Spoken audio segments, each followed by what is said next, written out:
जो पवित्र प्रसाद काजल ने आपके जीवन के लिए ईश्वर को अर्पित किया था, उसे इतनी निष्ठुरता से आपने ठुकरा दिया। और भविष्य में भी हम ठुकराएंगे, क्योंकि हम इसकी छाया से भी नफरत करते हैं। अब मुझे मायावी शक्तियों के दाता बाबा परशुराम की शरण में जाना होगा। इनकी काली सिद्धि महारानी की जिंदगी भी ले लेगी और किसी को उनकी मौत की वजह भी नहीं पता चलेगी।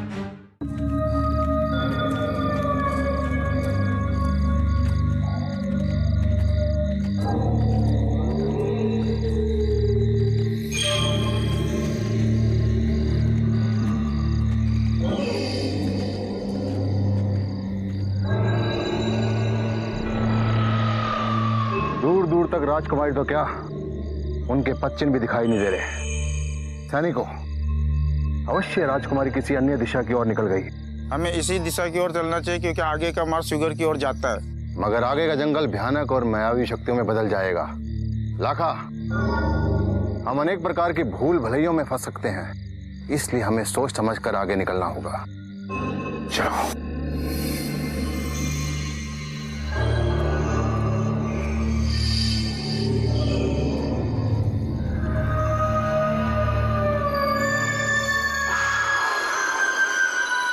हुजूर, वो देखिए चुन्नी लाल जी जा रहे। परंतु इतनी रात महल छोड़कर चुन्नीलाल जी शिवगढ़ की मार्ग की ओर क्यों चले जा रहे हैं? लगता है वो भी हमारी तरह शिवगढ़ की राजकुमारी के खोज में निकले। चलो उन्हीं से पूछते हैं।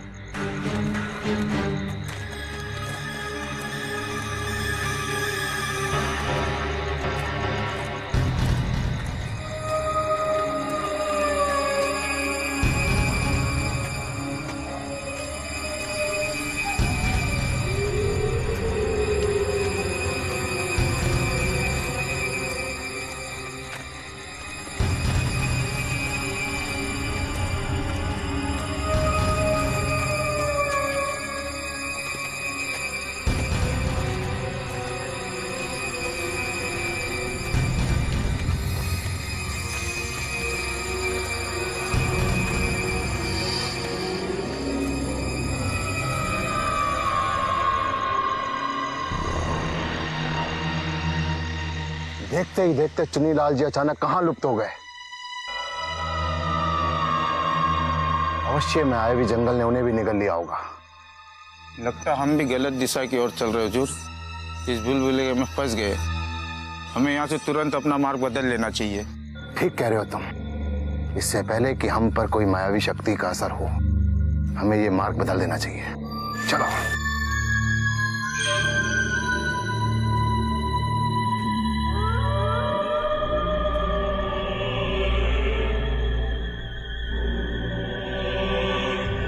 ये चुनारगढ़ के दुश्मन जरूर शहजादी आलिया को ढूंढने निकले हैं। अगर शहजादी आलिया इनके हाथ लग गई तो मैं अपने आका को क्या मुंह दिखाऊंगा। इससे पहले कि शहजादी आलिया इनके हाथ लगे, मुझे क्रूर सिंह को ढूंढना होगा। न जाने क्रूर सिंह ने शहजादी आलिया को कहां छुपा कर रखा है।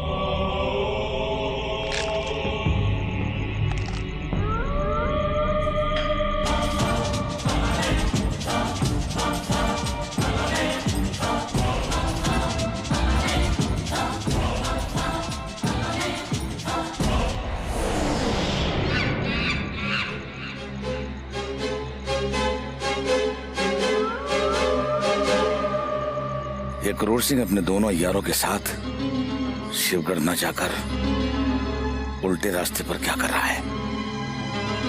इसके साथ तो शहजादी आलिया भी नहीं। चंगेज, लगता है कोई बहुत बड़ी साजिश है।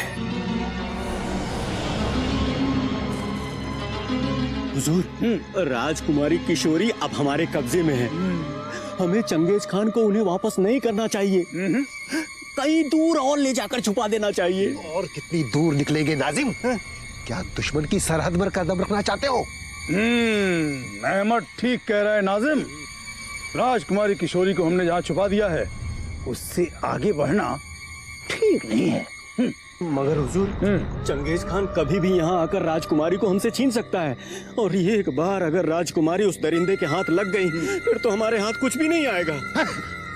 हमारे हुजूर के हाथों से राजकुमारी का छीनना बड़ा मुश्किल है। क्या तुम नहीं जानते नाजिम, हमारी हजूर की ताकत के सामने उस चंगेज की क्या औकात है।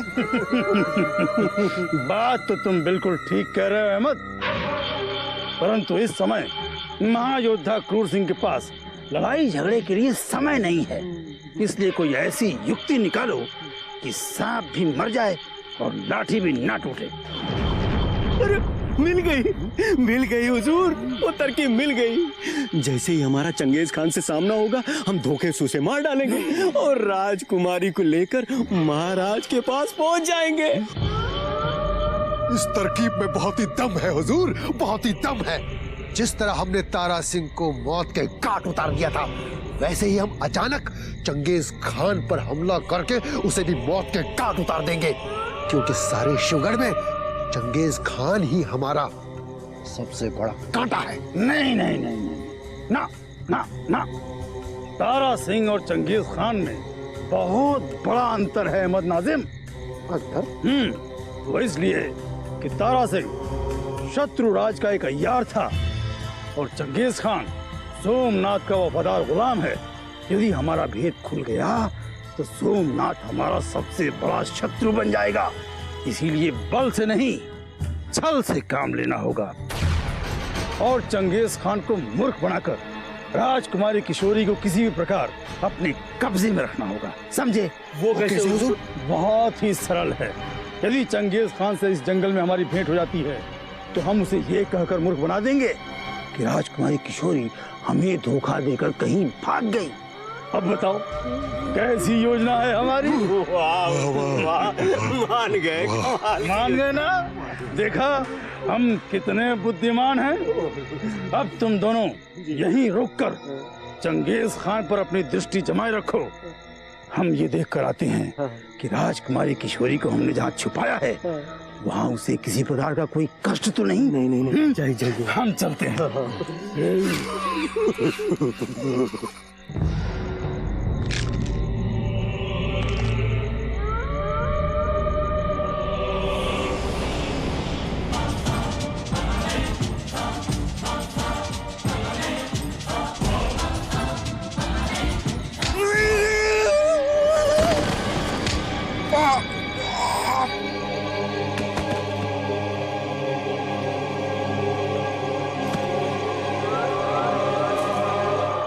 देखता हूं शहजादी आलिया को मुझसे कौन छीनता है, और अगर क्रूर सिंह मेरे बीच में आया तो आज क्रूर सिंह का भी कायनात में आखिरी दिन होगा, आखिरी दिन। छोड़ो हमें, चलो। छोड़ दो हमें, हम कहते हैं छोड़ दो हमें। छोड़ दें?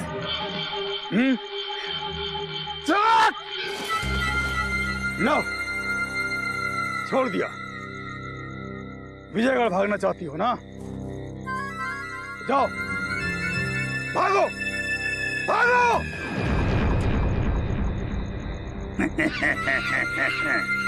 किस सोच में पड़ गई राजकुमारी किशोरी? उठो। यदि विजयगढ़ भागकर जाने का साहस है तो उठो और भागो, भागो उस दिशा में जहां युवराज इंद्रजीत सिंह तुम्हारी प्रतीक्षा कर रहा है। उठो।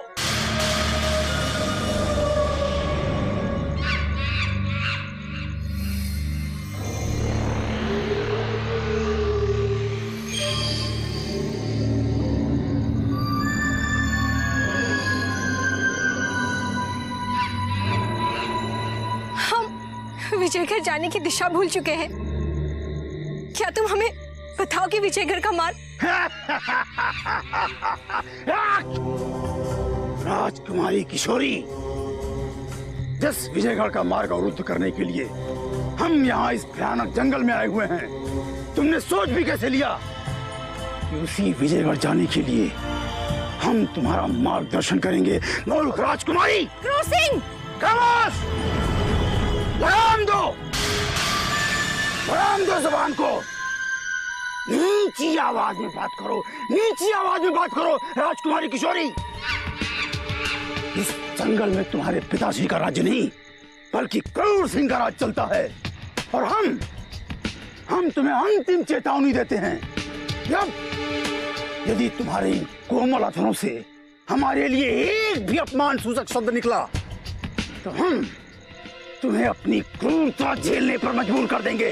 राजकुमारी किशोरी, इस भयानक जंगल में हम तुम्हें हिंसक पशुओं के बीच अकेला छोड़कर चले जाएंगे। इसका परिणाम ये निकलेगा कि तुम्हारे पिताश्री को तुम्हारा शव भी प्राप्त नहीं होगा, ना ही तुम्हारी मृत्यु का कोई संकेत। समझी? हमें मृत्यु स्वीकार है पर तुम्हारा साथ नहीं, समझे क्रूर सिंह? तुम्हारी किशोरी इतनी सरलता से कहां जा रही है? हाँ? जो कोहिनूर हीरा हमें इतनी कठिनाई से प्राप्त हुआ है, इतनी कठिनाई से हमारे हाथ आया है, तुमने ये कैसे सोच लिया कि हम उसे इतनी सरलता से जाने देंगे? हाँ? राजकुमारी किशोरी, ध्यान देकर हमारी बात सुनो। तुम्हारा गंतव्य विजयगढ़ नहीं बल्कि शिवगढ़ है। शिवगढ़, समझी तुम? बार बार महारानी का चुन्नीलाल और काजल पर शक करना उनका संदेह है या फिर कोई अशुभ संकेत? समझ में नहीं आ रहा है हम क्या करें। क्या सत्य है और क्या झूठ, इसका निर्णय हम कर नहीं पा रहे हैं। किस विकट स्थिति में फंस गए हैं हम। प्रणाम महाराज। आओ भूपेंद्र सिंह, क्या नया संदेशा लाए हो? गुप्तचरों से सूचना मिली है कि कल आधी रात में चुन्नीलाल जी उत्तरी जंगलों में देखे गए हैं। चुन्नीलाल जंगलों में? हमसे आज्ञा लिए बिना चुन्नीलाल महल छोड़कर जंगलों में कैसे जा सकते हैं भूपेंद्र सिंह? अवश्य ही गुप्तचरों को कोई भ्रम हुआ है। ये भ्रम नहीं, सत्य है महाराज। हमारे गुप्तचरों ने चुन्नीलाल जी का जंगल में होने का प्रमाण भी दिया है। यदि प्रमाण मिल गया है तो हमें आश्चर्य है कि आखिर ऐसा कौन सा कार्य पड़ गया जो बिना हमारी अनुमति के महल छोड़कर उन्हें वहां जाना पड़ा। ये तो कर्नल सिंह या फिर काजल ही बता सकते हैं महाराज, क्योंकि जंगलों में जाने से पहले चुन्नीलाल जी उन्हें अवश्य कुछ ना कुछ तो बता कर गए होंगे। ठीक है, हम उन दोनों से भी पूछताछ करेंगे और माखन सिंह को गुप्तचरों के द्वारा संदेश भेजकर चुन्नीलाल के बारे में जानकारी हासिल करने का भी आदेश दे देंगे। माखन सिंह ने भी चुन्नीलाल जी को जंगलों में देखा है, परंतु जब उन्होंने उन्हें रोकने का प्रयास किया तो वो देखते ही देखते कहीं जंगलों में लुप्त हो गए। कुछ न कुछ रहस्य अवश्य है भूपेंद्र सिंह। जाओ और काजल को तुरंत हमारे कक्ष में लेकर के आओ। जो आज्ञा महाराज। कहीं महारानी का कहा सत्य ना हो जाए और चुन्नीलाल कहीं फिर से विद्रोही न साबित हो जाए। प्रणाम महाराज। कर्नल सिंह, तुम अचानक हमारे कक्ष में? मध्य रात्रि को आपके कक्ष में चुन्नीलाल जी का संदेशा पहुंचाने का साहस न कर सका, इसीलिए इस समय आके कष्ट देना पड़ा। संदेश? कैसा संदेश? मध्य रात्रि को अचानक चुन्नीलाल जी को उत्तरी जंगलों की ओर निकलने के लिए विवश होना पड़ा, क्योंकि महारानी जी को स्वस्थ करने के लिए जड़ी उत्तरी जंगलों में ही मिलती है, और यही संदेशा देने के लिए मैं आपके पास आया हूँ। परंतु मध्य रात्रि को चुन्नीलाल को किसी भी तरह की जड़ी बूटी खोजने के लिए जंगल में जाने के लिए किसने कहा था कर्नल सिंह? किसी ने नहीं महाराज, ये तो महारानी जी के प्रति उनकी अपनी श्रद्धा थी महाराज। लगता है महाराज को मेरे झूठ पे विश्वास होने लगा है कि चुन्नी महाराज जंगलों में महारानी के लिए कोई बूटी खोजने गए हैं। हम नहीं जानते थे कि चुन्नीलाल को महारानी की इतनी अधिक चिंता हो सकती है। कर्नल सिंह, तुम जा सकते हो। जी महाराज। हो सकता है चुन्नीलाल महारानी के स्वस्थ होने की कामना करने के लिए ही जंगल में बूटी लेने गया हो। हमें उन पर व्यर्थ ही संदेह नहीं करना चाहिए।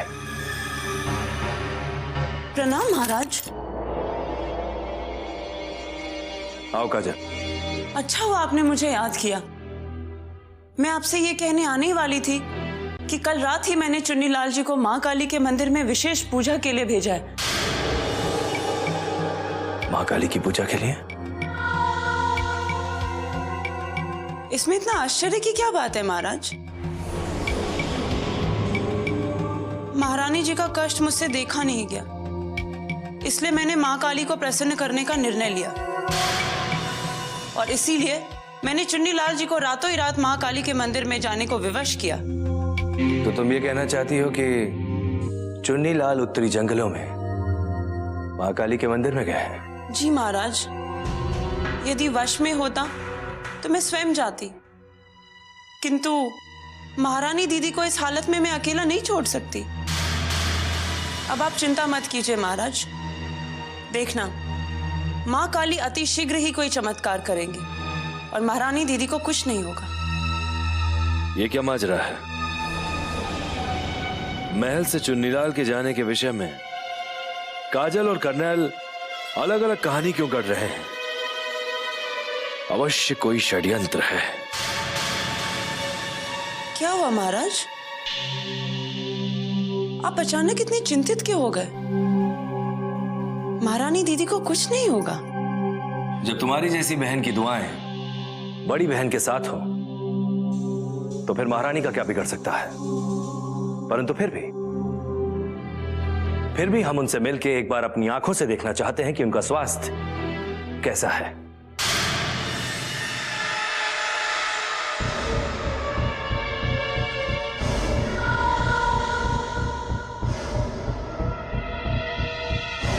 पता नहीं मुझे ऐसा क्यों लग रहा है कि महाराज को मुझ पर कोई संदेह हो गया है। अब हम नहीं बचेंगे। एक विचित्र सी घबराहट हो रही है। अब हम नहीं बचेंगे। नहीं महारानी जी, सब ठीक हो जाएगा। वैद्य जी का कहना है कि आपको कोई गंभीर रोग नहीं है। अरे वैद्य कुछ नहीं जानते। जिस पीड़ा से हम गुजर रहे हैं वो कोई वैद्य या हकीम नहीं समझ सकते। ऐसा लगता है जैसे कोई भीतर ही भीतर हमारे रक्त को पी रहा हो। क्षमा कीजिए महारानी जी, यह आपका भ्रम है, क्योंकि समस्त वैद्य हकीम का कहना है कि आप पूर्ण रूप से स्वस्थ हैं। सब वैद्य झूठे हैं। वो कुछ नहीं जानते। वो सब हमें मारना चाहते हैं।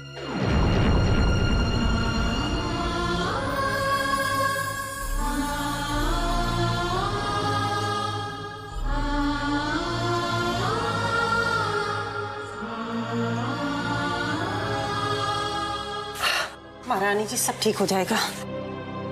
महारानी, ये आपको क्या हो गया?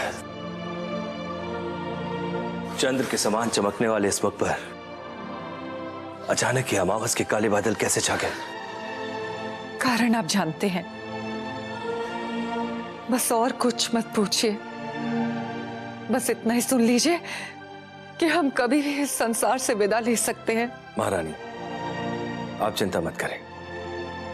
राज्य के समस्त वैद्य आपके उपचार में लगे हैं। आप शीघ्र ही स्वस्थ हो जाएंगे। आपका कोई वैद्य हमारे रोग को नहीं समझ पाया है। सबका कहना है कि हमको कुछ नहीं हुआ है। ये हम क्या सुन रहे हैं पद्मनी? महाराज, राज्य के समस्त वैद्य हकीमों का कहना है कि महारानी जी को ऐसा कोई रोग नहीं हुआ जिसका उपचार उनकी कोई भी जड़ी बूटी कर सके। जड़ी से नहीं तो क्या किसी जादू से महारानी का उपचार होगा पद्मनी? मूर्ख हैं हमारे राज्य के समस्त वैद्य और हकीम। यदि उनमें इतना सामर्थ्य नहीं है कि वो महारानी का उपचार कर सके, तो किसी अन्य राज्य के निपुण वैद्य और हकीम को चुनारगढ़ के महल में बुलाकर महारानी का उपचार कराया जाए। यह हमारा आदेश है। जी महाराज, अन्य राज्यों के समस्त वैद्य हकीमों को बुलाने का संदेशा भेज दिया गया है, किंतु भय है कि समस्त वैद्य हकीमों का उत्तर भी यही हो सकता है महाराज। हमने तुमसे परामर्श नहीं मांगा है पद्मिनी। जितना कहा है उतना ही करो, और याद रहे सब कुछ सहन कर सकते हैं हम, परंतु महारानी चंद्रकांता के स्वास्थ्य के साथ खिलवाड़ नहीं।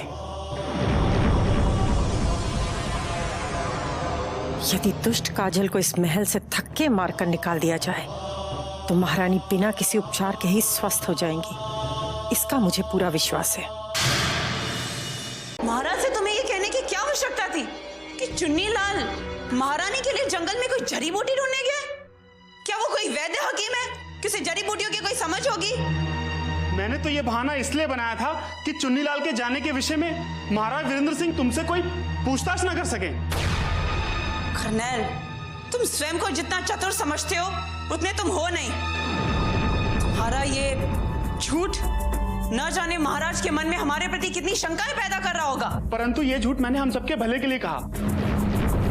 कक्ष के बाहर छुपकर जब महाराज का तुम्हें बुलाने का आदेश सुना और भूपेंद्र को तुम्हारे कक्ष की ओर जाते देखा, इसी बीच जो मुझे समझ में आया वो मैंने कर दिया। तुम्हारी इस नासमझी ने बहुत बड़ा अनर्थ कर दिया है कर्नल,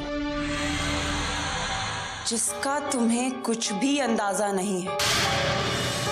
चुन्नीलाल के विषय में जो हम दोनों ने अलग अलग बातें कही हैं, उससे न जाने महाराज के मन में हमारे प्रति कितनी शंकाएं पैदा हो गई होंगी। तुम चिंता मत करो काजल, मैं किसी न किसी बहाने महाराज के मन में हुए हर संदेह को मिटाने का प्रयास अवश्य करूंगा। कर्नल, अब तुम्हें महाराज के समीप जाने और उनसे बात करने की कोई आवश्यकता नहीं है। अब जाओ और मुझसे भी दूर रहने का ही प्रयास करना।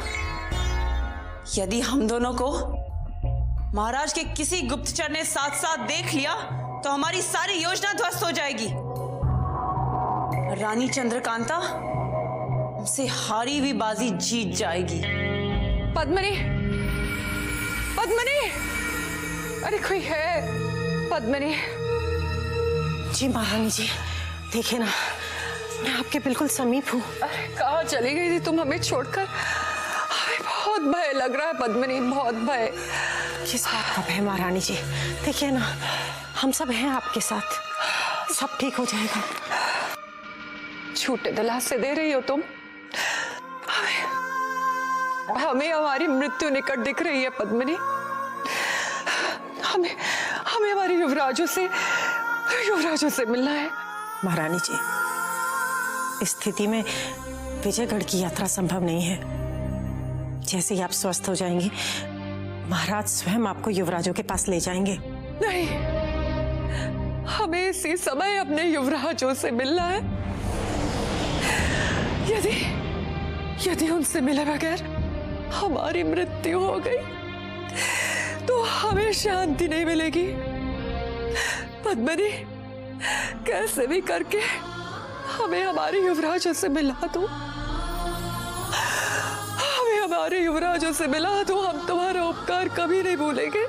जी महारानी जी, पापा रुद्रनाथ का दिया समय अभी पूरा नहीं हुआ है। बस कुछ समय और बीत जाने दीजिए, फिर दोनों युवराज स्वयं चुनारगढ़ आ जाएंगे और सब ठीक हो जाएगा। नहीं, हम बाबा रुद्रनाथ को दिया हुआ वचन नहीं निभा पाएंगे पद्मिनी। उससे पहले ही हमारी मृत्यु हो जाएगी। हम दीपावली तक जीवित नहीं रह पाएंगे, नहीं रह पाएंगे। महारानी जी, मैं बाबा रुद्रनाथ के आश्रम जाके उनसे आग्रह करूंगी कि आपको विजयगढ़ जाने की अनुमति दे दें। यदि उन्होंने अनुमति दे दी तो आपको तुरंत विजयगढ़ भेज दिया जाएगा। नहीं चाहिए किसी से अनुमति, वो भी अपने युवराजों से मिलने के लिए। यदि किसी ने बाधा डाली तो हम स्वयं अकेले विजयगढ़ निकल जाएंगे। स्वयं अकेले निकल जाएंगे विजयगढ़ अपने युवराजों से मिलने।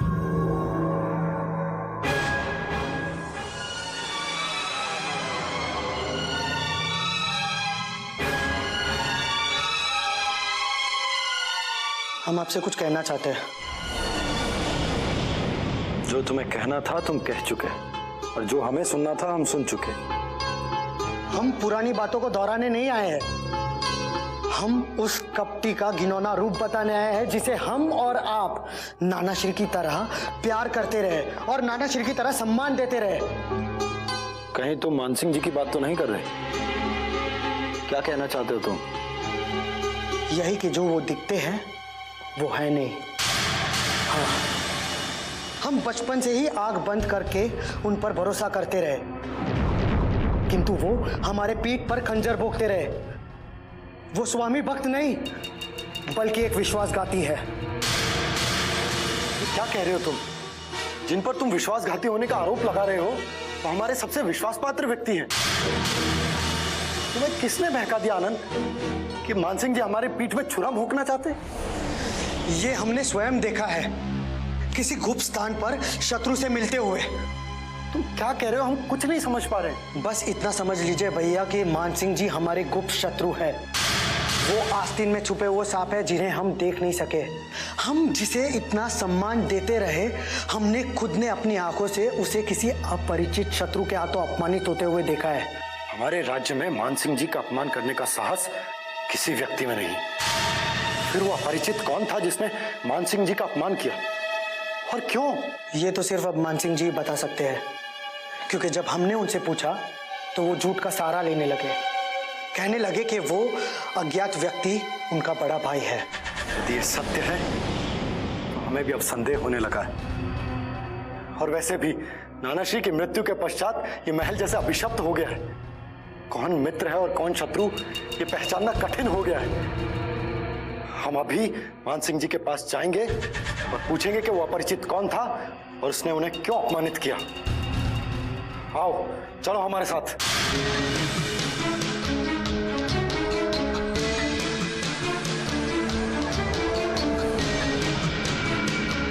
कौन था वो अपरिचित जिससे मिलने आप महल के किसी गुप्त स्थान पर गए थे?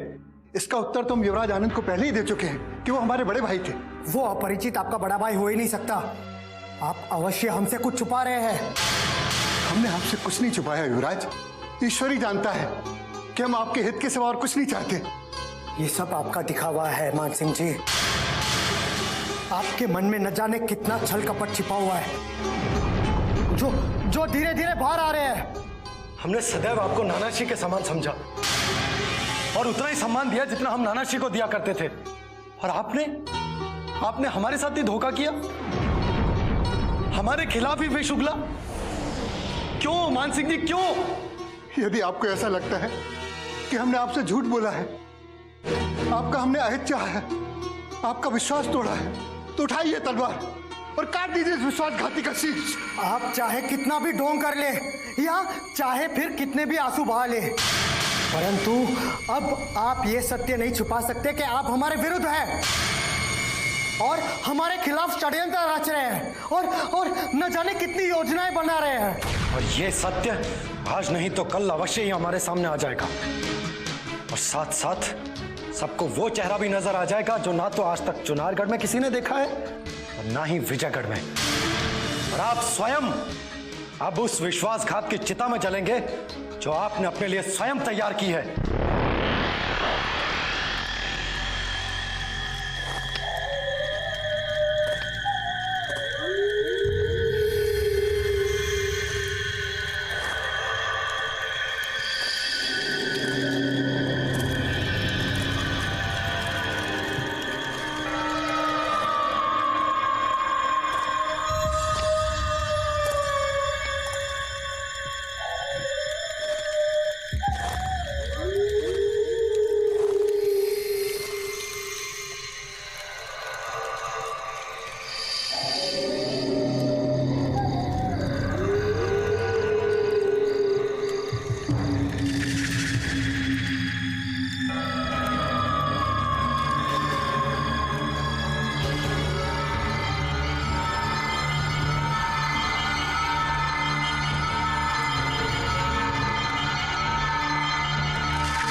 कला दिखा अपनी।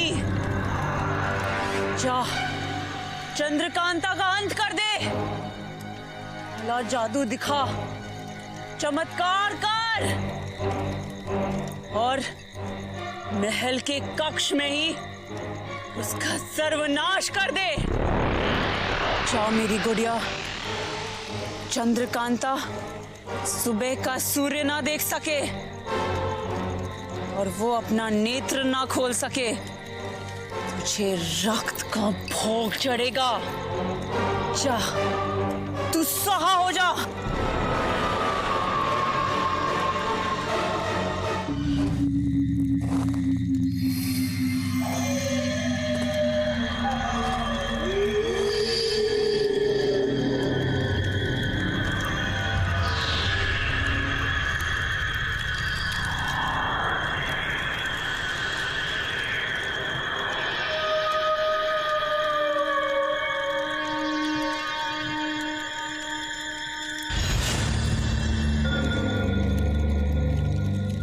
कौन हो तुम?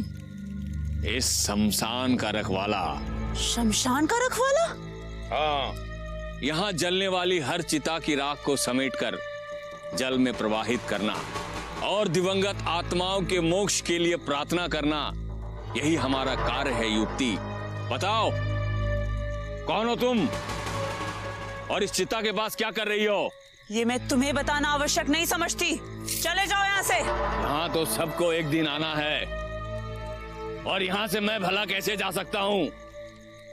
परंतु अगर तुमने काली विद्या और असुरों की पूजा का बहिष्कार नहीं किया तो बहुत कष्ट उठाने पड़ेंगे, बहुत दुख देखने पड़ेंगे तुम्हें। मुझे तुम्हारे परामर्श या शिक्षा की कोई जरूरत नहीं है। मैं कोई साधारण युवती नहीं, बल्कि मेरा रिश्ता राज परिवार से है।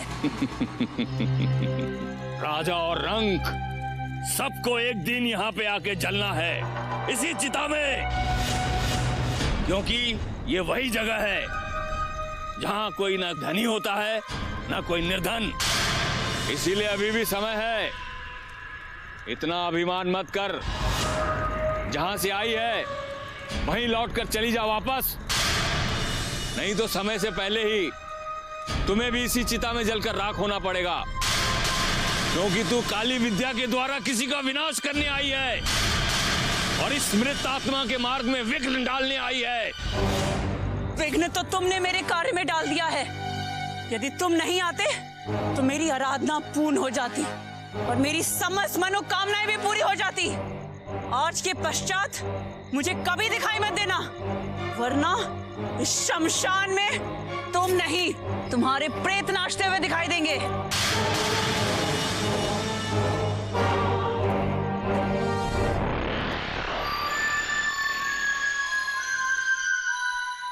कितनी अज्ञानी और अभिमानी थी वो युवती। उसे ये भी नहीं पता कि जो दूसरों के रास्ते में कांटे बिछाता है, सबसे पहले उसी के पैर में कांटे लगते हैं।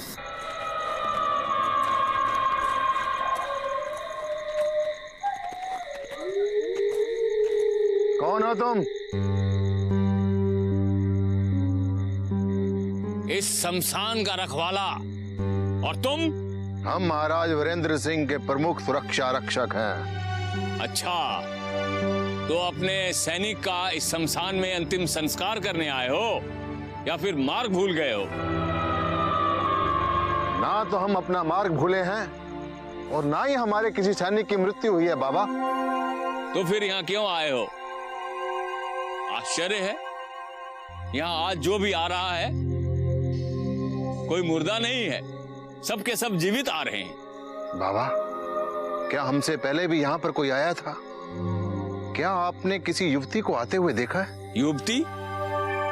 हाँ, दुर्भाग्य से मैंने एक ऐसी युवती को देखा है जो शव साधना करने आई थी, अपनी काली विद्या का उपयोग करने आई थी। क्या तुम उसी को खोज रहे हो? नहीं, हम जिसे खोज रहे हैं वो युवती ऐसा कार्य नहीं जानती।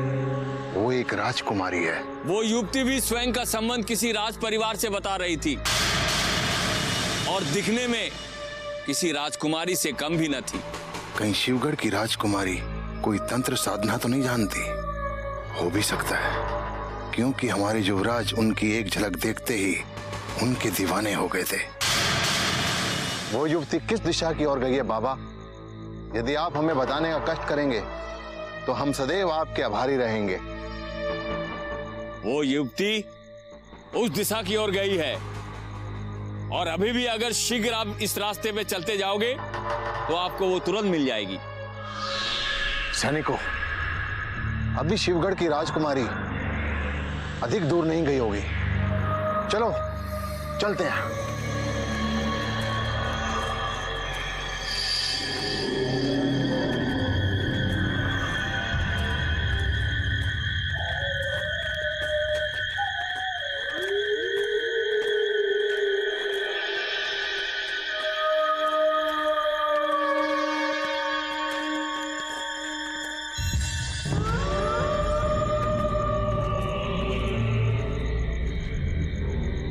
इसका मतलब शहजादी आलिया क्रूर सिंह के हाथों से निकल भागी है, लेकिन कहां?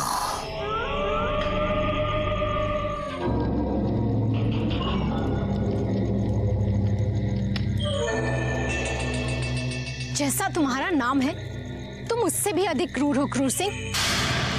तुम हमारे लक्ष्य में बाधा बने, हमें कष्ट पहुंचाया, हमारा अपमान किया है। इसका परिणाम बहुत बुरा होगा क्रूर सिंह। राजकुमारी किशोरी, ये कहो, शत्रुओं से सुरक्षा देकर हमने तुम्हारा अपमान नहीं बल्कि वो उपकार किया है जिसे समस्त शिवगढ़ की प्रजा सदा याद रखेगी। आज भी अपने प्राणों पर खेलकर हम तुम्हारी सुरक्षा का भार उठा रहे हैं, और जितनी तीव्र गति से हो सके इन दुर्गम मार्गों से होते हुए तुम्हें शिवगढ़ की ओर लेकर जा रहे हैं। परंतु तुम जो हमारी वीरता की प्रशंसा करने की बजाय हमारा अपमान कर रही हो, हमें दुष्ट कह रही हो, क्रूर कह रही हो। किंतु अब हम सहन नहीं करेंगे। प्राणनाथ, तुम यहाँ इस जंगल में क्या कर रही हो? खुश रहो। आपसे क्षमा मांगने आई हूँ स्वामी। जब आप महल में रहते थे तो मैं अक्सर आपसे झगड़ा करती थी। आपको निकम्मा, बड़ी बड़ी डींगे हाँकने वाला और भी न जाने क्या क्या कहती रहती थी। पर अब मुझे पता चला कि मेरी भूल थी वो। तुम सत्य कह रही हो मोहिनी? अपने होनहार पुत्रों की सौगंध स्वामी। मैं तो अब तक यही समझती थी कि आपसे मेरा विवाह करवाकर मेरे पिताश्री ने मुझे अंधे कुएं में डाल दिया है, पर अब पता चला कि अंधी तो मैं ही थी जो आपकी वीरता को न समझ पाई। किंतु स्वामी, ये राजकुमारी को पेड़ से क्यों बांध रखा है आपने? पेड़ से क्यों बांध रखा है? मोहिनी, ये तो बड़े रहस्य की बात है, किंतु हम तुम्हें बता देते हैं।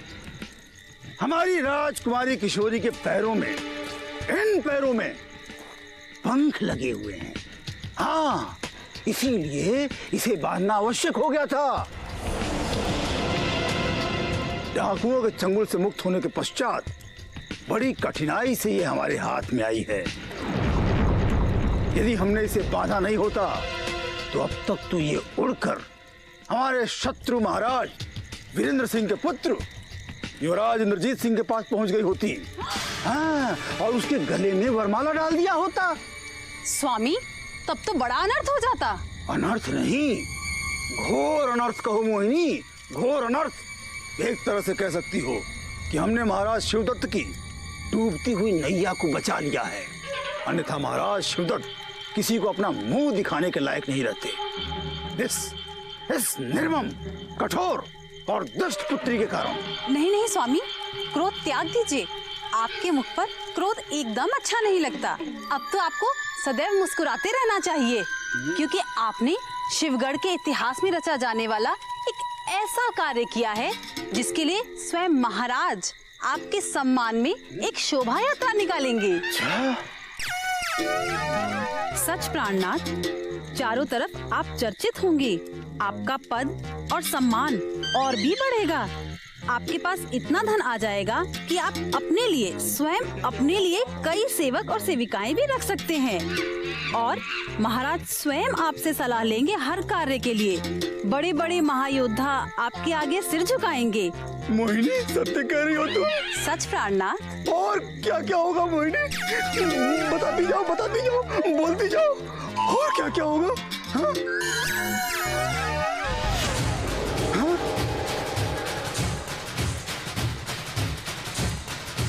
मोहिनी!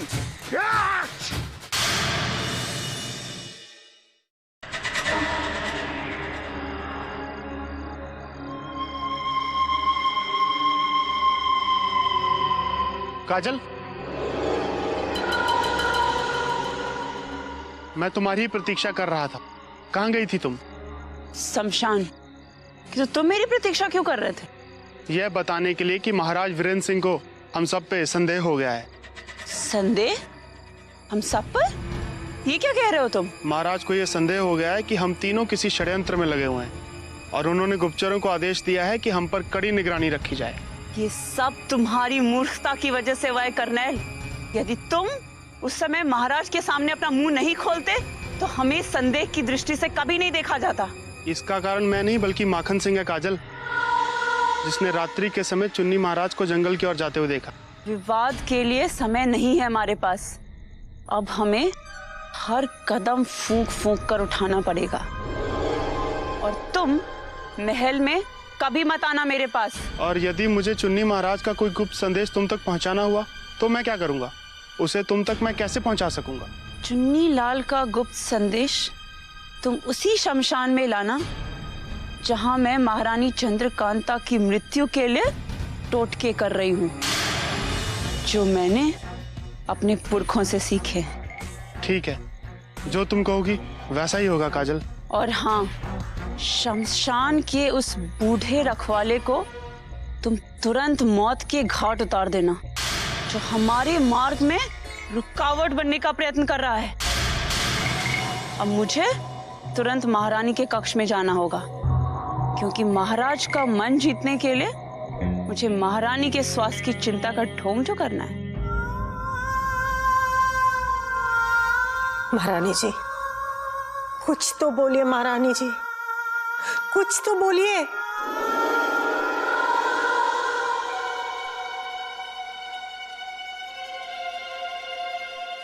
कुछ तो बोलिए महारानी जी, कुछ तो बोलिए।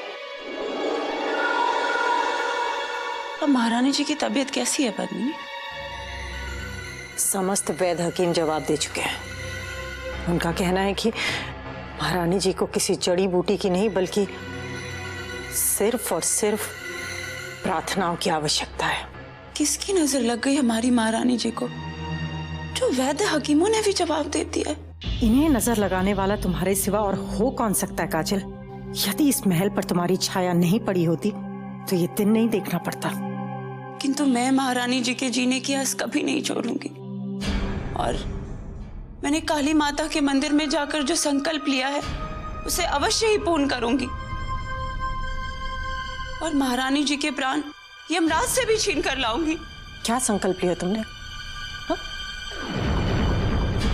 ऐसा क्या संकल्प लिया तुमने काजल, जिसके बल पर तुम्हें विश्वास है कि महारानी जी पूरी तरह स्वस्थ हो जाएंगी? मुझे अपने संकल्प से अधिक महाकाली की शक्ति पर विश्वास है। 2 दिन तो हो गए मुझे उनके चरणों में रो रो कर प्रार्थना करते हुए। अब बस 5 दिन और शेष रह गए हैं मेरी महापूजा समाप्त होने में। कहते हैं 7 दिन तक आधी रात में माँ काली की पूजा की जाए तो मन चाहे इच्छा पूर्ण होती है। इसलिए मैं हर रात माँ काली के मंदिर में जाकर उनसे प्रार्थना करती हूँ।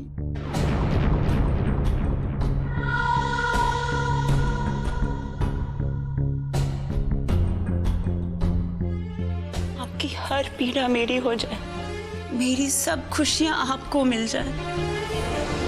महाकाली से मेरी यही प्रार्थना है कि आपको मेरी भी उम्र लग जाए महारानी जी। आपको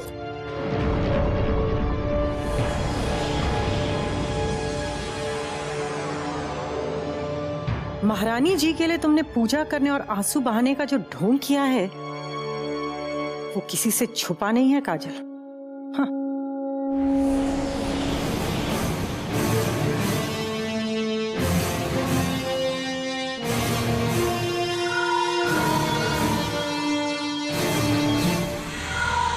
अब और 5 दिन तुम्हें मौत की प्रतीक्षा करनी होगी महारानी चंद्रकांता। 5वां दिन बीतते ही तुम्हारे जीवन की डोर अपने आप टूट जाएगी, किंतु ये 5 दिन तुम्हें बहुत कष्ट उठाकर बिताने होंगे। काले जादू का कहर तुम्हें इतना तड़पाएगा कि तुम स्वयं यमराज से मृत्यु की भीख मांगोगी। अब हर सुबह का सूरज तुम्हारे छोटे से जीवन में नए नए तूफान लेकर आएगा।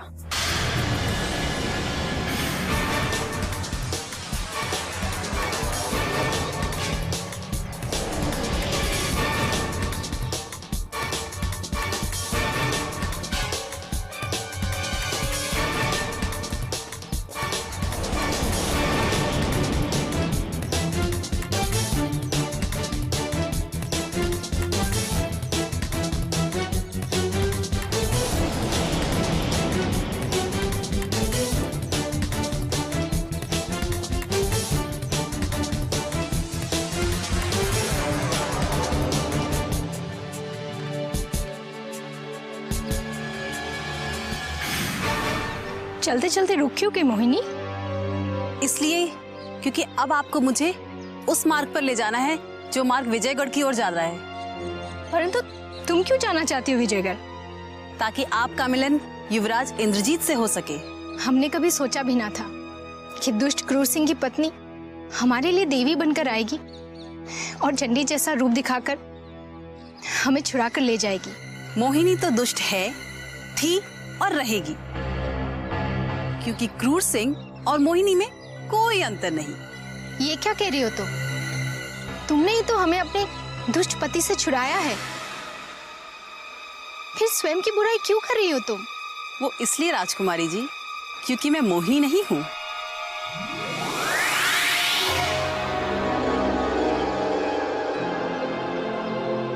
मायाजाल, तुम? शुक्र है आज अयारी की कला की वजह से मैं आपको क्रूर सिंह से बचाने में सफल हो गई। उस रात जब हमें प्यास लगी थी और तुम हमारे लिए पानी लेने गई तो दुर्भाग्य से तुम्हारे लौटने से पूर्व डाकू हमें उठाकर ले गए। मैं सब जानती हूँ राजकुमारी जी, जब डाकू आपको उठाकर ले गए थे मैंने सब देख लिया था। इसके पश्चात मैंने चुनारगढ़ के महाराज से मदद लेकर डाकुओं से आपको बचाने का प्रयास भी किया था, किंतु पता नहीं आप कहाँ गायब हो गई। डाकुओं के चंगुल से चंगेज हमें छुड़ा कर ले आए, फिर अचानक जंगल में भटक रहे क्रूर सिंह को सौंप दिया, जहां से तुम हमें छुड़ा कर ले आई।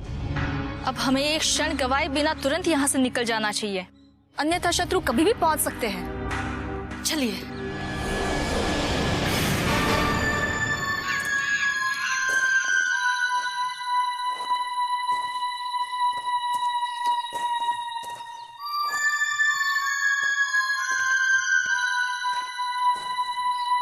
पता नहीं मोहिनी राजकुमारी किशोरी को लेकर कहाँ गायब हो गई। मोहिनी को जीवित छोड़कर हमने बहुत बड़ी भूल कर दी। यदि वो राजकुमारी को लेकर शिवगढ़ पहुंच गई तो सारी योजना ध्वस्त हो जाएगी। दूर दूर तक उन दोनों की परछाई भी दिखाई नहीं दे रही है।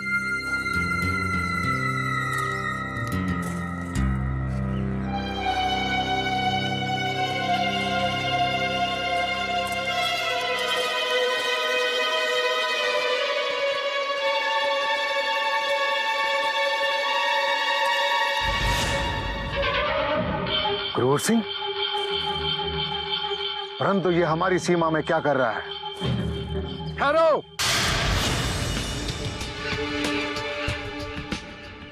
आज मारे गए क्रूर सिंह, चुनारगढ़ के सैनिकों की दृष्टि हम पर पड़ गई है और इस समय हम चुनारगढ़ की सीमा में भटक रहे हैं। कोई युक्ति लगानी होगी। सैनिकों, बंदी बना लो इसे, क्योंकि शिवगढ़ के इस शत्रु ने चुनारगढ़ की सीमा में कदम रख दिया है।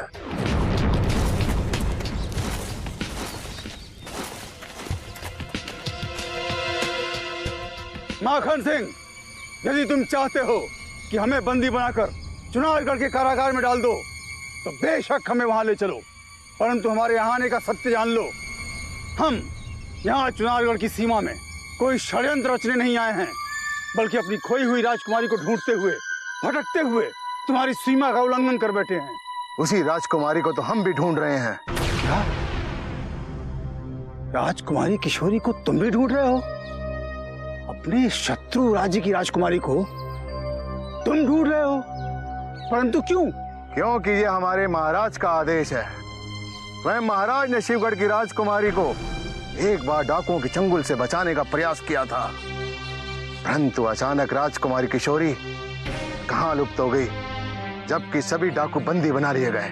हम ये जानकर प्रसन्न हुए माखन सिंह कि महाराज वीरेंद्र सिंह ने निस्वार्थ भाव से राजकुमारी किशोरी की सहायता करने का प्रयास किया। यदि तुम भी हमें बंदी बनाने का विचार त्याग दो और हमारे साथ मिलकर राजकुमारी किशोरी को ढूंढने में हमारी सहायता करो तो हम तुम्हारे कृतज्ञ होंगे। हमारा विश्वास करो, राजकुमारी किशोरी के बिना पूरे शिवगढ़ में मातम सा छाया हुआ है। किस सोच में पड़ गए माखन सिंह? एक से भले दो होते हैं। यदि हम दोनों मिलकर राजकुमारी किशोरी को ढूंढते हैं तो शीघ्र हमें सफलता मिल जाएगी, और राजकुमारी के मिलते ही हम उन्हें शिवगढ़ की ओर रवाना कर देंगे और स्वयं को तुम्हारे हवाले कर देंगे। ठीक है, परंतु तुमने भागने या धोखा देने का साहस भी किया, तुरंत मारे जाओगे। चलो।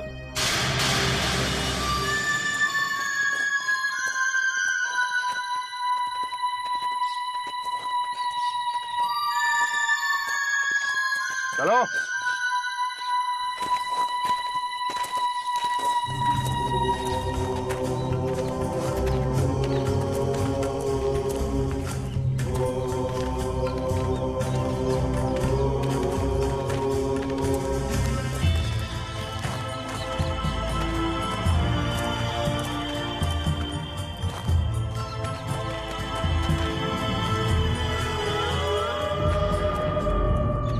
भटकते भटकते क्रूर सिंह जरूर दुश्मनों के हाथ लग गया है, और दुश्मन उसे चुनारगढ़ ले जा रहे हैं। चंगेज खान, इससे पहले कि दुश्मनों की नजर तुम पर पड़ जाए, फौरन अपना रास्ता बदल दो, वरना ताउम्र तुम्हें चुनारगढ़ के कैद खाने में गुजारनी पड़ेगी।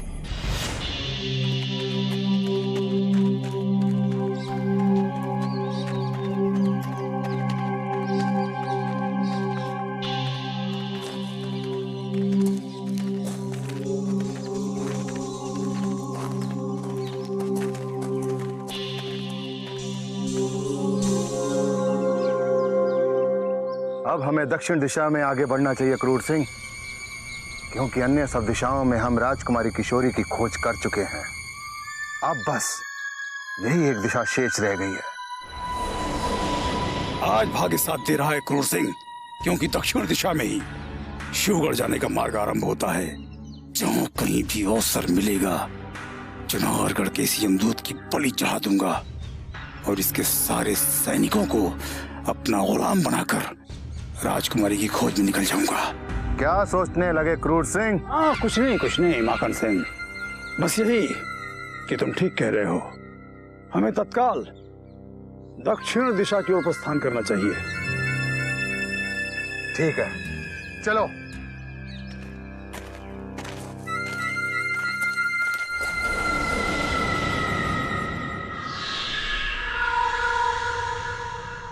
प्रणाम महाराज।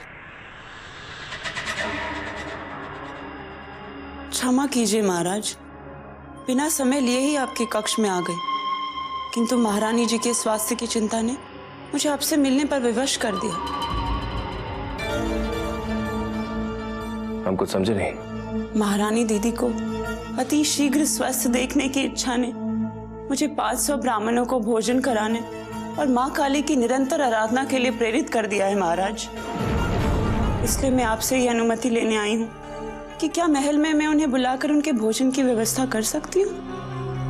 आश्चर्य है, आश्चर्य है काजल कि तुम महारानी को बचाने के लिए यह ढोंग क्यों कर रही हो। हमें नहीं लगता कि तुम्हें महारानी के स्वास्थ्य की इतनी अधिक चिंता है कि तुमने उनके लिए पूजा पाठ दान धन करने का निर्णय ले लिया। ये तो ईश्वर ही जानता है महाराज कि मुझे महारानी दीदी की कितनी चिंता है, किंतु आपको मुझ पर विश्वास क्यों नहीं हो रहा है? कैसे विश्वास हो सकता है हमें तुम्हारी बातों पर? कैसे? जबकि तुम्हारे बारे में हमें यह सूचना मिलती है कि तुम आधी रात को महल से निकलकर पता नहीं किससे मिलने जाती हो। और चुन्नीलाल के विषय में भी कर्नैल और तुम्हारे कथन में हमने बहुत अंतर देखा है काजल। कर्नैल ने जो आपसे कहा था उस झूठ का दंड मुझे मत दीजिए। मैंने जो आपसे कहा था वही सत्य था और इसका प्रमाण भी आपको मिल जाएगा। और आधी रात को मैं उस महाकाली के मंदिर में जाकर आराधना करती हूँ जिनके आशीर्वाद में महारानी के सारे कष्ट दूर करने की शक्ति है। तो तुम 2 दिन से रात के अंधेरे में मां काली के मंदिर में जा रही हो? और कहां जा सकती हूँ महाराज? यदि आपको फिर भी विश्वास ना हो तो आप महारानी जी से पूछ सकते हैं, उस पद्मिनी से पूछ सकते हैं जो मेरी निश्चल भक्ति और निस्वार्थ भावनाओं की साक्षी है। परंतु मुझे आपसे कभी आशा न थी कि आप मुझ पर और मेरे समर्पण पर कोई संदेह करेंगे। ये मेरा दुर्भाग्य ही तो है कि मैं आपके मन में विश्वास न जगा सकी, किंतु आपके संदेह ने आज मुझे मेरी दृष्टि में गिरा दिया। अब मुझे इस महल में रहने का कोई अधिकार नहीं।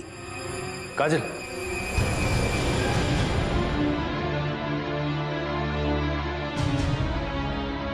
काजल को पहचानने में अवश्य ही हमसे कहीं ना कहीं कोई भूल हो गई है।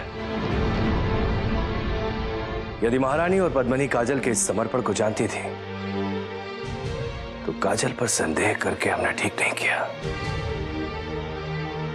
हमें तुरंत महारानी और पद्मिनी से मिलकर अपनी भूल सुधारनी होगी।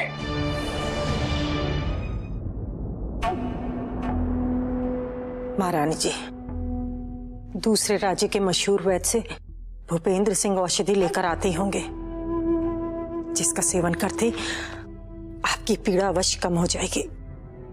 बस आप थोड़ी हिम्मत और बनाए रखिए।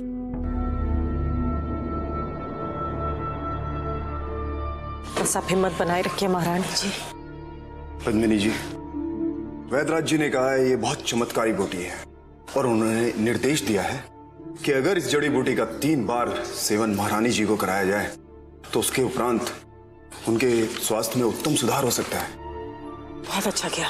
एक काम करो भूपेंद्र सिंह, तुम नए वैद्यराज के साथ दिन रात संपर्क में रहो, ठीक है? अब तुम जा सकते हो। जो आ गया। नंदा, अति शीघ्र इसका रस निकाल कर लाओ। जाओ। जी पद्मिनी जी।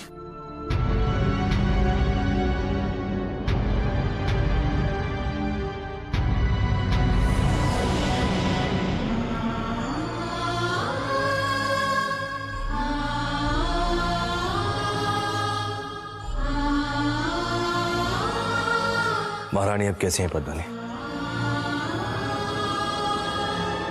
अभी तक स्थिति में कुछ सुधार नहीं आया महाराज, किंतु नए वैद्य की औषधि से चमत्कार की कोई आशा है।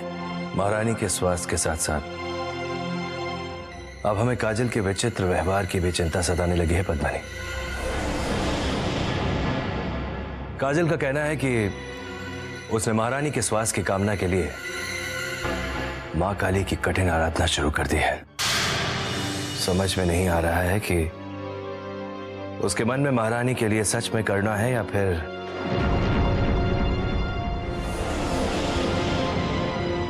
यही उलझन तो मुझे भी खाई जा रही है महाराज। कभी कभी तो लगता है कि काजल के मन में महारानी जी के लिए बहुत सम्मान है और कभी कभी लगता है कि ये सब सिर्फ एक दिखावा है।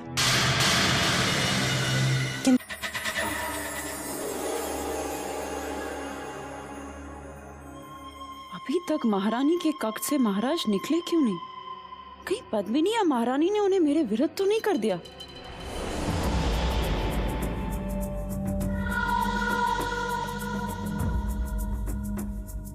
हे प्रभु, मेरे प्राण छीन लीजिए, किंतु महारानी जी को स्वस्थ कर दो।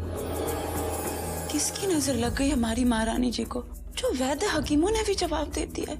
मेरे प्राण छीन लो, किंतु महारानी जी को स्वस्थ कर दो।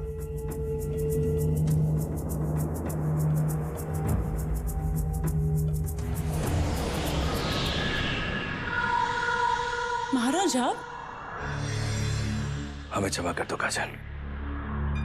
तुम पर संदेह करके हमने अकारण ही तुम्हारा मन दुखाया है। क्षमा मांगकर इस तुच्छ दासी को लज्जित मत कीजिए महाराज। काजल, अब हमारे मन में तुम्हारा स्थान इतना ऊपर उठ गया है कि कोई भी शंका, कोई भी संदेह उसे गिरा नहीं सकता। हमारा ये सौभाग्य है महाराज कि आपको सत्य का पता चल गया, और इस महल से जाते जाते ईश्वर ने मेरी प्रार्थना सुन ली। हम तुम्हें इस महल से कभी नहीं जाने देंगे काजल, और संकट की हर घड़ी में तुम्हारा साथ पाने की आशा रखते हैं हम, क्योंकि तुम महारानी चंद्रकांता को स्वस्थ देखना चाहती हो, हमें सुखी देखना चाहती हो तुम। इस भ्रम में कभी मत रहना महाराज, क्योंकि अपने सुख और स्वार्थ के लिए मैं महारानी की मृत्यु के पश्चात तुम्हारा भी पतन होते देखना चाहती हूँ। काजल, अब हमारी वो कड़वी बातें अपने मन से सदा सदा के लिए निकाल के कहीं दूर फेंक दो। यदि आपने हमें क्षमा कर दिया तो मेरी एक और प्रार्थना सुन लीजिए महाराज। कैसी प्रार्थना? महाराज, कुछ समय पूर्व मुझे काली के मंदिर में एक बहुत ही बुजुर्ग और पहुंचे हुए महात्मा मिले थे। उन्होंने मुझे बताया कि हमारे राज्य की सीमाओं से कुछ दूर एक समंदर है, और उस समंदर के करीब ही एक बहुत ही प्राचीन मंदिर है, जहां जाकर यदि सच्चे मन से आराधना की जाए तो हमें मनचाहा फल मिल जाता है। इससे अधिक शुभ कार्य और क्या हो सकता है काजल? तुम तुरंत उन महात्मा के आदेश का पालन करने की तैयारी करो, ताकि तुम्हारी ये तपस्या महारानी का जीवन बचाने के लिए काम आ सके। यदि आप भी मेरे साथ चले तो मुझे बहुत खुशी होगी महाराज, और हम दोनों की प्रार्थना महारानी का जीवन बचा सकती है। हम तुम्हारी शिक्षा का सम्मान करते हैं काजल। यदि महारानी चंद्रकांता के स्वास्थ्य में आशाजनक सुधार नहीं आया तो अतिशीघ्र हम तुम्हारे साथ चलेंगे।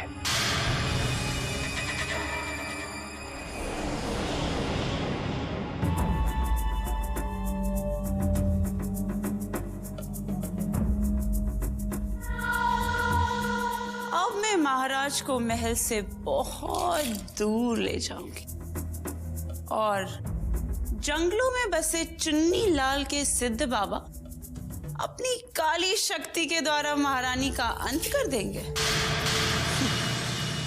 और अब चुनारगढ़ ही नहीं, चुनारगढ़ के जंगलों पर भी सिर्फ काजल का राज।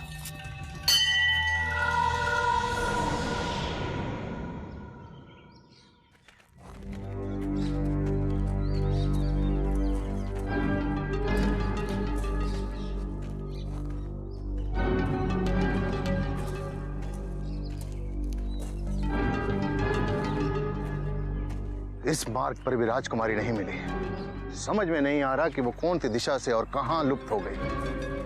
माखन सिंह, वो जहां कहीं भी होंगी अब उन्हें ढूंढ लिया जाएगा, क्योंकि चुनारगढ़ और शिवगढ़ के दो महायोद्धा अब उन्हें ढूंढने के लिए निकल चुके हैं। परंतु हम तो ये सोच सोच कर आश्चर्यचकित हो रहे हैं कि महाराज वीरेंद्र सिंह ने अपनी शत्रु की पुत्री को बचाने के लिए खूंखार डकैतों से लोहा लिया और अपने प्राणों पर खेलकर स्वयं उन्हें बंदी बना लिया। यही तो महानता है हमारे महाराज वीरेंद्र सिंह की, कि अचानक डाकुओं पर आक्रमण करके वो डाकुओं को बंदी नहीं बनाते, तो डाकू अभी तक राजकुमारी किशोरी के प्राण भी छीन चुके होते हैं।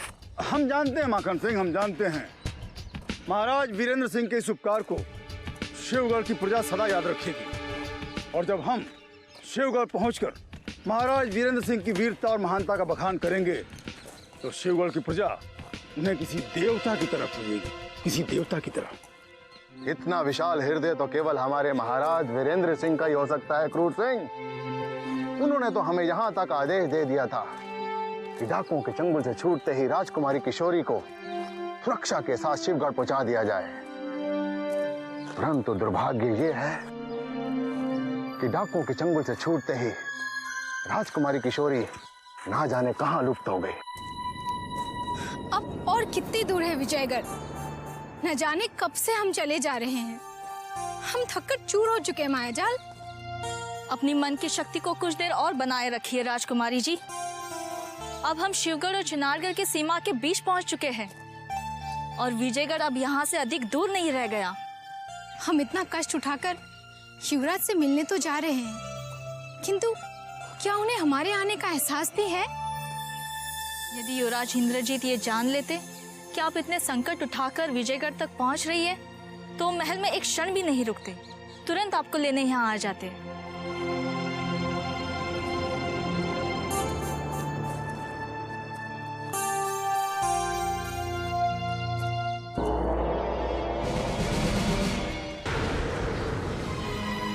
वो हमें ढूंढ रहा होगा।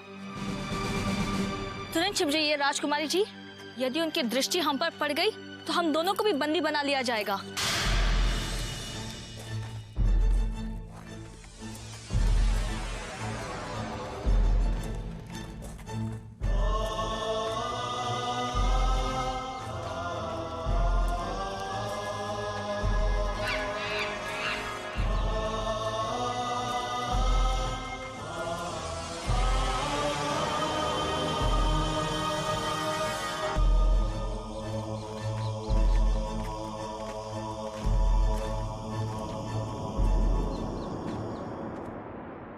अचानक क्रूर सिंह के साथ इतने सारे साथी कहां से आ गए? जब तुमने हमें उसके बंधन से मुक्त कराया था तब तो वो अकेला था। लगता है क्रूर सिंह को चुनारगढ़ के सैनिकों ने बंदी बना लिया है। बंदी बनाकर उसे साथ ले जाने वाला वो माखन सिंह है, जो महाराज वीरेंद्र सिंह का विशेष सुरक्षा रक्षक है। ये तो बहुत अच्छा हुआ। यदि क्रूर सिंह बंदी बना लिया गया है तो हमारा भी मार्ग खुल गया है। अब वो दुष्ट हमें युवराज इंद्रजीत के समीप आने से कभी नहीं रोक सकता है। दोनों युवराजों के मन में हमारे लिए जो संदेह घर बना चुका है, उसे मिटाए बिना विजयगढ़ के महल में एक क्षण भी रुकना खतरे से खाली नहीं है। किसी भी तरह कोई ऐसी चाल चलनी पड़ेगी जो हमें फिर से खोया हुआ सम्मान दिला सके, फिर से हमारी शक्तियों को लौटा सके। परंतु क्या करें?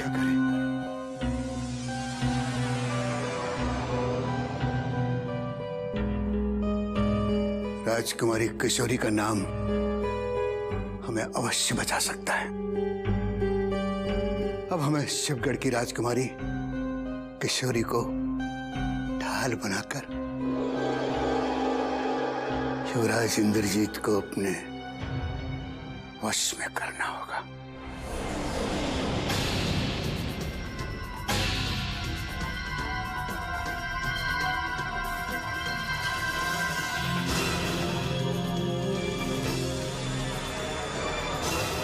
युवराज, युवराज, अभी अभी हमें एक शुभ समाचार मिला है कि शिवगढ़ की राजकुमारी विजयगढ़ की सीमा में देखी गई। ये कैसे हो सकता है?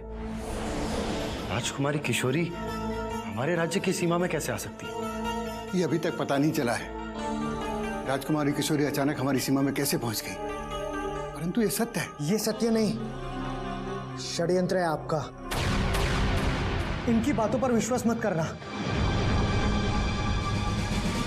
अवश्य अपनी कोई स्वार्थ की पूर्ति के लिए फिर से कोई छल कर रहे हैं। यदि ये भी इनका कोई छल हुआ तो इन्हें इसके गंभीर परिणाम भुगतने होंगे।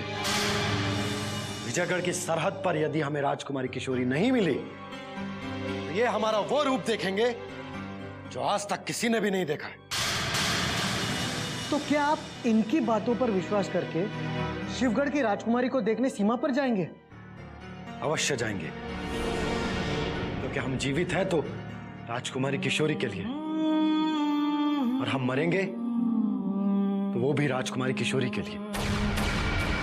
भैया, क्या आपकी बुद्धि कुंद हो गई है जो आपने एक विश्वासघाती की बातों पर भरोसा करके इतनी सरलता से सीमा पर जाने का फैसला कर लिया। कुछ भी समझो आनंद, परंतु हम राजकुमारी किशोरी के बिना एक पल भी नहीं रह सकते। और अब तो हमें उन्हें खोजने के लिए शिवगढ़ की सीमा में भी नहीं जाना पड़ रहा है। यदि वो हमारी राज्य की सीमा में है तो उन्हें सुरक्षित हमारे राज्य में लेकर आना ये हमारा कर्तव्य है। परंतु ये सब झूठ है। यदि राजकुमारी किशोरी विजयगढ़ की सीमा में होती तो इसकी सबसे पहले सूचना हमें मिलती। विश्वास कीजिए भैया, ये इनकी कोई नई चाल है, स्वयं को बचाने के लिए और हमें फिर से कोई नए संकट में डालने की नई योजना है। हमारे मार्ग में अड़चन मत बनवाना। हम तुमसे पहले ही कह चुके हैं कि मान सिंह जी की कोई चाल हुई तो हम उन्हें कभी क्षमा नहीं करेंगे। जा रहे हैं हम। ये आप क्या अनर्थ करने जा रहे हैं युवराज? हम आपको केवल ये सूचना देने आए थे, महल से जाने की अनुमति देने नहीं। हमें आपसे अनुमति लेने की कोई आवश्यकता नहीं है मान सिंह जी। ये अधिकार आप कब का खो चुके हैं। जाएंगे और इसी समय जाएंगे। यदि ये आपका फैसला है तो अब हमारा भी फैसला सुन लीजिए। जहां जहां आपके कदम पड़ेंगे हमारे भी कदम साथ साथ चलेंगे। तुम ये महल छोड़कर कहीं नहीं जाओगे आनंद, क्योंकि ना तो संग्राम सिंह जी यहाँ हैं और ना ही हमारे भरोसेमंद रक्षक। जब तक संग्राम सिंह जी लौटकर वापस नहीं आ जाते तुम ये महल छोड़कर कहीं नहीं जाओगे। ये हमारा आदेश है। किसी भी मूल्य पर हम आपको महल से बाहर जाने की अनुमति नहीं देंगे। यदि आपके साथ फिर कोई दुर्घटना हो गई तो हम महाराज महारानी को मुंह दिखाने लायक नहीं रहेंगे युवराज। मुंह दिखाने के लायक तो आप वैसे भी नहीं रहे मान सिंह जी। आज नहीं तो कल आपके छल और कपट का पर्दा जरूर फाश हो जाएगा। चाहे मुझे फांसी पर लटका दिया जाए, परंतु संग्राम सिंह की अनुपस्थिति में हम आपको महल से बाहर जाने की अनुमति नहीं देंगे युवराज। यदि आपने हमारे आग्रह को ठुकराया तो हम अपने प्राण भी त्याग सकते हैं। वैसे भी हमारे माथे पर संदेह का जो दाग लगा है उससे तो हम वैसे भी टूट चुके हैं युवराज। यदि हमने आपको भी खो दिया तो हमारे जीवन का क्या अर्थ रह जाएगा, क्या अर्थ रह जाएगा? बोलिए युवराज। यदि आप जाना ही चाहते हैं तो संग्राम सिंह जी के आने की प्रतीक्षा कर लीजिए। भले ही आप इस विश्वासघाती का आग्रह ठुकरा दीजिए, परंतु अपने इस छोटे भाई की विनती सुन लीजिए। ठीक है आनंद, तुरंत संग्राम सिंह जी को यह संदेशा भिजवा दिया जाए कि हमने उन्हें याद किया है। संग्राम सिंह जी के वापस लौटते ही हम राजकुमारी किशोरी को लेने हमारे राज्य की सीमा पर निकल जाएंगे।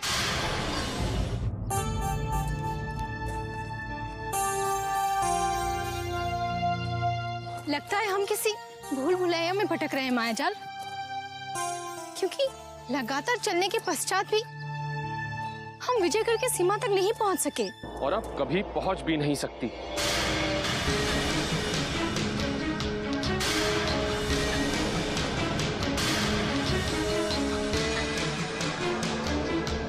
तुम्हें क्या लगा कि तुम इतनी आसानी से हमारी आंखों में धूल छोंककर युवराज इंद्रजीत सिंह के पास पहुंच जाओगी? नहीं, गजराज सिंह के होते हुए तुम युवराज इंद्रजीत के पास तो क्या उसकी छाया तक भी नहीं पहुंच सकती। हट जाओ हमारे मार्ग से, हम तुम्हारी सूरत से भी घृणा करते हैं। खामोश! शिवगढ़ में तुम्हें हमारा जितना अपमान करना था तुम कर चुकी, जितना तड़पाना था तड़पा चुकी, लेकिन यहाँ इस भयानक जंगल में तुम्हारी नहीं बल्कि गजराज सिंह की चलेगी। अगर एक भी कदम और तुमने विजयगढ़ की ओर उठाया तो वही कदम हम उखाड़ के फेंक देंगे। संभल कर बात करो गजराज, क्या ये नहीं जानते तुम किसे धमका रहे हो? चले जाओ यहाँ से, वरना मृत्यु के घाट उतार दिए जाओगे। हम अपने शत्रु के किसी दुष्ट यार से नहीं बल्कि अपनी होने वाली महारानी से बात कर रहे हैं। हट जाओ। हमारे सपने देखना भूल जाओ दुष्ट।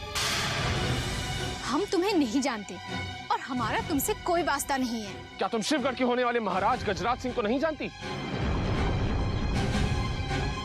क्या तुम ये नहीं जानती कि तुमसे विवाह होते ही हम शिवगढ़ के महाराज घोषित कर दिए जाएंगे? तुम शिवगढ़ के महाराज तो क्या, एक तुच्छ दरबारी भी नहीं बन सकते। किशोरी, किशोरी! हम भी देखते हैं कि तुम्हें हमारी रानी बनने से कौन रोकता है। रुक जाओ गजराज! राजकुमारी को कोई हानि पहुंचाने का प्रयास करोगे तो तुम्हारी मृत्यु भी निश्चित है। राजकुमारी तक पहुंचने से पहले तुम्हें मायाजाल के शव के ऊपर से गुजरना होगा।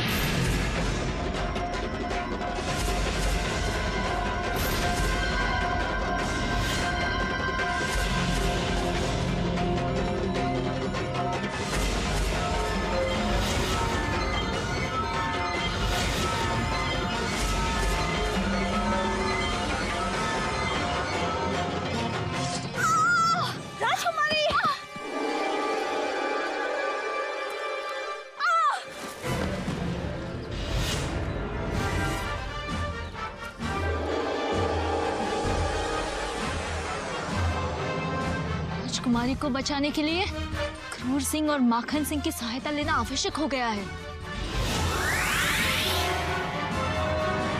बचाओ! बचाओ! बचाओ! बचाओ! बचाओ! बचाओ!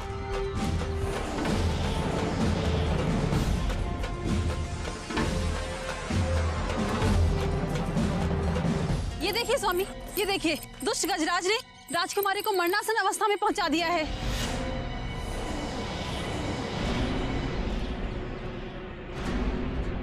यदि मोहिनी राजकुमारी को अपने साथ भगा कर नहीं ले जाती तो आज ये दिन नहीं देखना पड़ता। सैनिकों, जल्दी आओ, राजकुमारी किशोरी को विजयगढ़ के किसी वैद्य के पास ले चलो, वरना अधिक रक्त बहने से इनकी मृत्यु निश्चित है।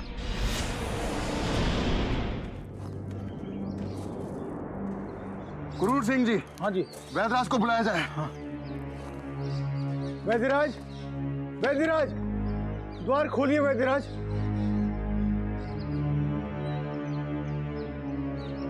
क्या कष्ट है पुत्र?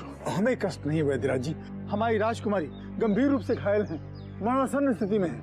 आपकी सहायता की आवश्यकता है। देखिए, देखिए कितनी घायल है।